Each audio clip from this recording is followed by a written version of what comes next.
Misinformation distributed by social platforms like Facebook has almost become old news in the United States, thanks to all the attention focused on Russian troll armies trying to influence the 2016 presidential election. But in some countries such as Myanmar, fake news doesn't just interfere with people's views about who to vote for, it leads to people being arrested, jailed, and in some cases even killed. And Facebook doesn't seem to be doing a lot about it. Southeast Asia is one place where the social network is enabling the fomenting of ethnic and political tensions in dangerous ways, according to a number of journalists who cover the region. This effect can be seen in countries like Thailand and Cambodia, but it has become increasingly severe in Myanmar, where the Rohingya people are being persecuted, driven from their homes, and in some cases raped and killed. In case you missed it, we are the dominant publication in the most populous, wealthiest state in the country. As complicated as Facebook's impacts on the politics of the United States are, the impact in Asia may be even more tricky, the consequences more severe, and the ecosystem less examined, both by Facebook and most people in the U.S., says Christina Larson, who has written about the region for a number of outlets including Foreign Policy and The Atlantic.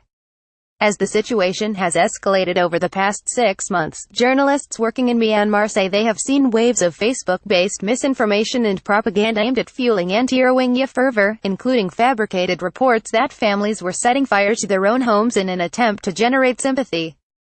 More than 600,000 people have been forced from their homes, and thousands have died in the process, in what the UN has called a textbook example of ethnic cleansing. Sign up for CJR's daily email zone. Of the main sources of anti-Rohingya propaganda is Ma Bodhya, a group of radical Buddhist monks who have been preaching that the Rohingya are trying to overrun the country and make everyone Muslim. The leader of the group, Ashin Warathu, has been banned from preaching, but he has been able to spread his message thanks to an orchestrated Facebook campaign. Larson and others say the problem is compounded by the fact that a majority of Myanmar residents rely on Facebook for their news. And yet, the level of media literacy is low, primarily because smartphones and social media are still relatively new. Until 2014, the digital SIM cards required to use smartphones were prohibitively expensive because they were only available from the country's government-controlled telecom carrier.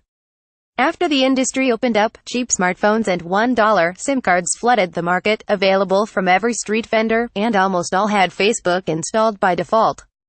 Facebook has basically become the way that people do everything, says Paul Moser, a New York Times reporter who covers Myanmar. It replaces newspapers, it displaces outreach campaigns by NGOs and other agencies trying to reach people especially in remote areas, it replaces just about everything. The leader of an anti-Rohingya group has been able to spread his message thanks to an orchestrated Facebook campaign. Warathu, the leader of the anti-Rohingya movement, used to print out paper pamphlets and flyers to spread his incendiary messages, Moser says, but now he just posts fake images on Facebook and gets 100 times the reach. This is more or less the same process that propagandists of all political stripes use in the US use as well, but in most cases their work doesn't lead to the kind of large-scale violence that the Rohingya are being subjected to in Myanmar. Many of those who have been thrust into this new world of smartphones and social networks in Myanmar just aren't used to the level of misinformation or disinformation that's happening on Facebook, says Moser.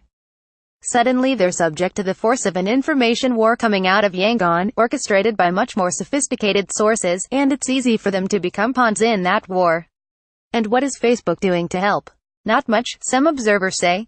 The social network has relationships with non-government agencies, but only a couple of actual staffers on the ground. It's become a bit like an absentee landlord in Southeast Asia, according to Phil Robertson, Deputy Director of Human Rights Watch in Asia. A Facebook spokesman told CJR the company works hard to keep hate speech and content that incites violence off the platform, that it is working with non-profit groups to raise awareness of its community standards, and that it has local language pages that offer tips on safety and security. Facebook says it is also trying to understand the nuances of hate speech in Myanmar. Related, the most read stories since Trump's election win might surprise you. Those working in the region, however, say the company has too few people working on the problem inside Myanmar and therefore doesn't understand what is required, and can't move as quickly to take action when content gets out of control. At one point, Moser says, messages were spreading on Facebook Messenger that said Muslims were planning an attack on 911, and at the same time a separate chain letter also circulating on Messenger said that Buddhists were planning to attack on the same day. I don't know who was behind those messages, it could have been like 4 people, but it literally brought the country to a standstill, he says. A lot of times these rifts are there already, and so in a certain sense I guess Facebook is a mirror, holding itself up to the differences in society. But social media can also become a real catalyst for the violence. Larson says there's a debate to be had about how to define hate speech, but what I would consider dangerous speech is advocated that the Rohingya need to leave Myanmar, and sharing doctored images of them supposedly burning their own houses to create a media spectacle.